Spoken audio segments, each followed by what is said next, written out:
హరహర మహదేవ శంభో శంకర శివ శంకర పరమేశ్వర. మొన్న రీసెంట్గా జరిగినటువంటి విషయాలలో 2 సంవత్సరాల క్రితం వాళ్ళ అమ్మాయిది అబ్బాయిది జాతకం చూసినప్పుడు అన్ని రకాలుగా కలిసింది. అట్లాగే 36 మార్కులకు గాను 34 మార్కులు కలిశాయి. వాళ్ళిద్దరూ సఖ్యంగా ఉంటారు, మంచిగా ఉంటారని చెప్పేసి చెప్పడం జరిగింది. 4 పురోహితులు పెళ్లి చేసేవాళ్ళు వీళ్ళు అందరూ కలిసి భార్యతను పెళ్లి చేయడం జరిగింది.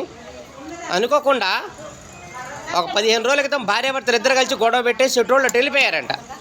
ఇక్కడ జాతకాలు కలవటము లేకపోతే ఇది పెట్టడము ఇవన్నీ కాదు ఇక్కడ కావాల్సినటువంటిది. జాతకాలు కలిసినా కలవకపోయినా అబ్బాయికి అమ్మాయికి మనసులో ఉండి మనసులో ఇది చేసుకుంటే, మనసులో ప్రేమగా ఉంటే ఏ విధంగా వెళ్ళినా కానీ బాగుంటుంది.